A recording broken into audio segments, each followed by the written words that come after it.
ವರ್ಗ ಸಮೀಕರಣಗಳು 6 ಅಂಕಗಳನ್ನು ಹೊಂದಿರುವ ಈ ಘಟಕವು ಬಹಳ ಸುಲಭ. ಮುಖ್ಯವಾಗಿ ಪರೀಕ್ಷಾ ಮಂಡಳಿಯಿಂದ ನೀಡಿರುವ 4 ಮಾದರಿ ಪ್ರಶ್ನೆ ಪತ್ರಿಕೆಗಳು ಮತ್ತು 3 ರಾಜ್ಯ ಮಟ್ಟದ ಪೂರ್ವಸಿದ್ಧತಾ ಪರೀಕ್ಷೆಗಳ ಪ್ರಶ್ನೆ ಪತ್ರಿಕೆಗಳನ್ನು ಗಮನಿಸಿದಾಗ 1 ಅಂಕಕ್ಕೆ ವರ್ಗ ಸಮೀಕರಣವನ್ನು ಆದರ್ಶ ರೂಪದಲ್ಲಿ ಬರೆಯಿರಿ ಎಂದು ಕೇಳಿದಾಗ ax² + bx + c = 0 ರೂಪದಲ್ಲಿ ಬರೆಯುವುದು.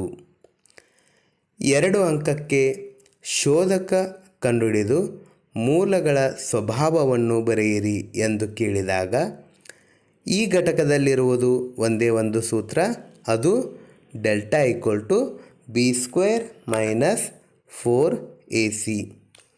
ಮೊದಲಿಗೆ ಆದರ್ಶ ರೂಪದೊಂದಿಗೆ ಹೋಲಿಕೆ ಮಾಡಿ ABC ಬೆಲೆಗಳನ್ನು ಗುರುತಿಸಿಕೊಂಡು ಬೆಲೆಗಳನ್ನು ತುಂಬಿ ಸಂಕ್ಷೇಪಿಸುವುದು. ಆವಾಗ ಡೆಲ್ಟಾ = 0, ಮೂಲಗಳು ವಾಸ್ತವ ಮತ್ತು ಸಮ.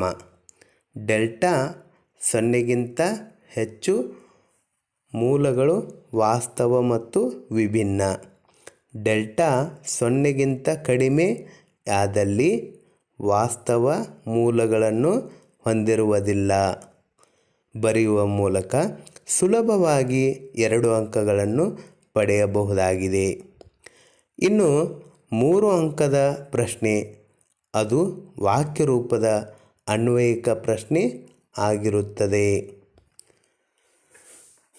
ಮೊದಲಿಗೆ ಸ್ಪಷ್ಟವಾಗಿ ಕೊಟ್ಟಿರುವ ಪ್ರಶ್ನೆಯನ್ನು ಓದಿಕೊಂಡು ಈ ಪ್ರಶ್ನೆಯಲ್ಲಿರುವ ಸನ್ನಿವೇಶವನ್ನು ಕಲ್ಪನೆಯ ಮೂಲಕ ಸ್ಪಷ್ಟವಾಗಿ ಅರ್ಥೈಸಿಕೊಂಡು ಸಮೀಕರಣವಾಗಿ ಬರೆದುಕೊಳ್ಳುವುದು.